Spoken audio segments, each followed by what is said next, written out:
उर्दू दुनिया के नाजरीन अस्सलाम वालेकुम। नाजरीन, भारत में किसानों का एहतजाज, मोदी का इक़्तिदार ले डूबा। नई दिल्ली में हंगामी हालात, अहम तरीन शख्सियत किसानों की हमायत में आ गई।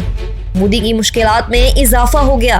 राजनाथ सिंह मुज़ाकरात करवाने में नाकाम हो गए। भारत में किसानों का एहतजाज शदीद से शदीद तर हो गया। मुतनाज़ा ज़राअत बिल पर मुल्क में बड़े हंगामों के बाद किसानों ने नई दिल्ली का घेराव कर लिया। मोदी की कुर्सी खतरे में पड़ गई। सड़कें, रेलवे बंद। वीडियो में आगे जाकर हम आपको बताएंगे कि कैसे इस एहतजाज में कैनेडियन वज़ीर आज़म के बाद सफ़े अव्वल के खिलाड़ी भी शामिल हो गए हैं। वीडियो के आखिर में हम आपको ये भी बताएंगे कि हुकूमत की जानिब से क्या तजवीज़ दी गई, जिसे किसानों ने जूते की नोक पर रखकर ठुकरा दिया है। वीडियो में आगे बढ़ने से पहले नाजरीन, अगर आपने हमारे चैनल उर्दू दुनिया को सब्सक्राइब नहीं किया तो जल्दी से सब्सक्राइब कर लें। घंटी के बटन को भी लाजमी दबाएं ताकि आपको दुनिया की दिलचस्प मालूमात से भरपूर हमारी वीडियो सबसे पहले पहुंचे। नाजरीन, भारत में तारीख का सबसे बड़ा एहतजाज जारी है। इस एहतजाज के बाद मोदी हुकूमत खतरे में पड़ गई। नई दिल्ली में हालात कंट्रोल से बाहर होने लगे। मोदी, राजनाथ सिंह, अमित शाह खौफ का शिकार। आलमी दुनिया भी किसानों के हक में मोदी सरकार पर बरस पड़ी, क्योंकि एहतजाज करने वालों ने दिल्ली का घेराव कर लिया है। दिल्ली जाने वाले तमाम रास्ते बंद कर दिए हैं। दिल्ली को इस शाय खुर्दनोश की किल्लत का सामना है। आपको पिछली वीडियो में बताया था कि इस एहतजाज में कैनेडियन वज़ीर आज़म भी किसानों की हमायत में कूद पड़े हैं। अब ये खबरें सामने आ रही है कि पंजाब के मायानाज खिलाड़ी और क्रिकेटर्स भी इस एहतजाज में शामिल हो गए हैं। उन्होंने भारतीय हुकूमत को क्या धमकी दे दी है, जिससे अमित शाह के पसीने छूट गए हैं। वीडियो के आखिर में हम आपको बताएंगे कि मोदी हुकूमत ने किसानों के सामने घुटने टेकते हुए क्या तजवीज रखी, जिसे किसानों ने जूते की नोक पर रख दिया और वाज़ेह किया कि बगल में छुरी और मुंह में राम राम वाली पॉलिसी हमारे साथ नहीं चलेगी। आपसे इल्तमास है कि इस वीडियो को आखिर तक देखें और कमेंट सेक्शन में हमें अपनी कीमती राय से जरूर आगाह करें। नाजरीन, मोदी हुकूमत को आए रोज कोई ना कोई मुश्किल दरपेश होती है। जब पाकिस्तान के साथ इसका पंगा और इसके MiG-20 गिराए गए और इसका पायलट गिरफ्तार हुआ, तब भी मोदी को भारत में शदीद तनकीद का सामना करना पड़ा। चीन के साथ इसने लद्दाख पर मुआहदे की खिलाफ वर्जी की, जिस पर चीनी फौज ने भारतीय फौज की खूब बैंड बजाई। इधर बॉर्डर पर भारतीय फौज चीनी फौज से तारीखी हजीमत का शिकार हो रही थी, तो उधर भारत में मोदी अपोजिशन के हाथों जलील और रुस्वा हो रहा था। एमनेस्टी इंटरनेशनल के काम में रुकावट डालने पर एमनेस्टी ने भारत में अपने दफातर बंद किए, जिस पर मोदी को इंटरनेशनल मीडिया पर भी सख्त तनकीद का निशाना बनाया गया। किसानों के लिए मुतनाज़ा बिल पास करना हो, कश्मीर में आर्टिकल 370 का नफाज हो, या बाबरी मस्जिद को शहीद करने वाले मुल्जिमान को खुला छोड़ना हो, कोई भी ऐसा लम्हा नहीं जिसमें गुजराती किसाब की भारत के अंदर और भारत के बाहर इज्जत अफजाई न की गई हो। मोदी हुकूमत की नाकिस पॉलिसियां और जंगी जनून की सारी दुनिया नाकिद रही है। नाजरीन, भारत में हजारों किसानों ने अनाज की खरीदारी से मुतल्लिक मुतनाज़ा कानून साजी के खिलाफ एहतजाज में सड़कें और रेलवे पटरियों को बंद कर दिया है। डॉन अखबार की रिपोर्ट के मुताबिक मुजाहिरीन का दावा था कि मज़कूरा कानून साजी से हुकूमत जमानत शुदा कीमतों पर अनाज की खरीदारी नहीं कर सकेगी और वो निजी खरीदारों के रहमो करम पर रह जाएंगे। ताहम भारतीय वज़ीर आज़म नरेंद्र मोदी की हुकूमत ने मुतनाज़ा बिल का दफा किया है, जो हाल ही में पार्लियामेंट से मंजूर हुआ था।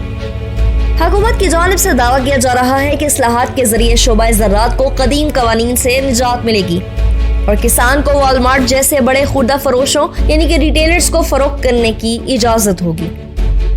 भारतीय हुकूमत का इसरार है कि नए कवायद से काश्तकारों को अपनी मसनूआत को निजी खरीदारों को फरोख्त करने का इख्तियार दिया गया है।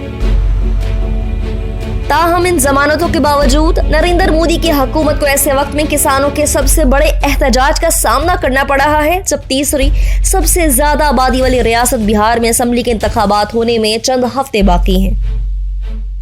भारत में किसानों की तंजीमों की जानिब से मुल्कगीर एहतजाज जारी है, जबकि नई दिल्ली जाने वाली शाहराहों को ब्लॉक कर दिया गया है। नाजरीन, इधर किसान करम सिंह ने हुकूमत पर रवायती होलसेल मार्केटों को बेकार बनाने की कोशिश करने का इल्जाम आयद किया।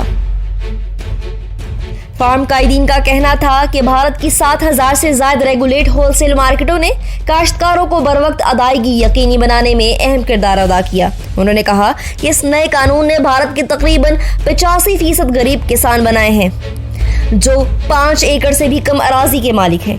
इनको निजी खरीदारों पर छोड़ना खतरा है। उन्होंने सवाल उठाया कि निजी इदारे हमें 1 या 2 साल की अच्छी कीमत देंगे, लेकिन इसके बाद क्या होगा? हुकूमत को जमानत देनी चाहिए कि निजी शोबा हमें सरकारी कीमत से ज्यादा कीमत फराहम करेगी। दूसरी जानिब हुकूमती इक़दाम के खिलाफ पंजाब, हरियाणा और उत्तर प्रदेश, मशरकी रियासतों उड़ीसा और मगरबी बंगाल में किसान सरापा एहतजाज हैं। आपको बताते जाएं कि इस एहतजाज की हमायत खिलाड़ियों की जानिब से भी की जा रही है। पंजाब से ताल्लुक रखने वाले खिलाड़ियों ने किसानों की हमायत में आवाज बुलंद करते हुए कहा कि अगर मुतालबात तस्लीम नहीं किए गए तो वो अपने अवार्ड वापस कर देंगे। हॉकी के साबिक ओलंपिक खिलाड़ी अर्जुन अवार्ड याफ्ता सजान सिंह चीमा ने कहा कि किसान पिछले कई महीनों से पुरअमन एहतजाज कर रहे हैं, लेकिन इन पर पानी की तेज धार का इस्तेमाल किया गया, आंसू गैस के शेल दागे गए। हम किसानों के साथ यकजहती के इजहार के लिए दिल्ली मार्च करेंगे। इधर मायानाज क्रिकेटर हरभजन सिंह ने भी एक ट्वीट की जिसपे पुरअमन एहतजाज करने वाले किसानों पर पुलिस ने लाठीचार्ज किया, लेकिन किसान लाठीचार्ज के बावजूद पुलिस वालों को पानी पिला रहे हैं। नाजरीन, हुकूमत की जानिब से एक तजवीज दी गई जिसे किसानों ने ठुकरा दिया है। वजीर दिफा राजनाथ सिंह की क़यादत में हुकूमत और किसानों के दरमियान कल होने वाली मीटिंग में किसानों ने इस मामले पर गौर करने के लिए एक कमेटी के क़याम की हुकूमत की तजवीज मुस्तरद कर दी। ज़राए के मुताबिक किसान रहनुमाओं का कहना था कि माजी में इस तरह की कमेटियों का कोई नतीजा नहीं निकल सका है और अब कमेटी कायम करने का वक्त नहीं रहा। ज़राए के मुताबिक मीटिंग के दौरान जब किसान रहनुमाओं को चाय की पेशकश की गई तो उन्होंने कहा कि वो यहाँ चाय पीने नहीं आए हैं। यहाँ ये बात काबिल जिक्र है कि ये एहतजाज ज्यादा लंबा हो सकता है और दिल्ली का घेराव मजीद कई महीनों तक चल सकता है, जब तक कि दिल्ली को फतह न किया जा सके, क्योंकि तज्जियाकारों का कहना है कि किसानों के साथ मोल भाव करने के लिहाज से इस मर्तबा हुकूमत की पोजीशन कमजोर दिखाई दे रही है। गो कि वज़ीर-ए-आज़म मोदी ने कवानीन को वापस लेने या इनके नफाज को मौखर करने के इम्कान को यकसर मुस्तरद कर दिया है, लेकिन हुकूमत शायद ये अंदाजा पूरी तरह नहीं लगा सकी कि किसानों ने फसलें काश्त कर ली है और इनके पास इस वक्त आराम का वक्त है। नाज़रीन, नरेंद्र मोदी की पॉलिसियों से न सिर्फ मुसलमान हिंद परेशान हैं। आप कश्मीर की बात करें या लद्दाख की, पंजाब की बात हो या यूपी की, कोरोना वबा की बात हो या मुतनाज़ा शहरियत बिल, मोदी की हुकूमत अमली और पॉलिसी से पूरा हिंदुस्तान नाला नजर आता है। किसानों के एहतजाज से ये लगता तो यूं है कि इस बार या तो मोदी सरकार रहेगी या फिर हिंदुस्तान रहेगा। बाज़ माहिरीन के मुताबिक मोदी हिंदुस्तान में ऐसा कानून लाना चाहता है जिसमें वो ताहयात हिंदुस्तान का वज़ीर-ए-आज़म बन जाए, लेकिन बज़ाहिर ऐसा होता नजर नहीं आ रहा। लेकिन इस बात से भी कोई इनकार नहीं कि मोदी ऐसा नहीं चाहता है। लेकिन एक बात तो सच है कि मोदी ने हिंदुस्तान को जो नुकसान पहुंचाया है और हिंदुस्तान का कोई भी दुश्मन इसको नहीं पहुंचा सका। अभी भी वक्त है कि हिंदुस्तान की आवाम इस इंतहा पसंद से जान छुड़ा ले। ऐसी मजीद वीडियोस देखने के लिए हमारा चैनल जरूर सब्सक्राइब करें।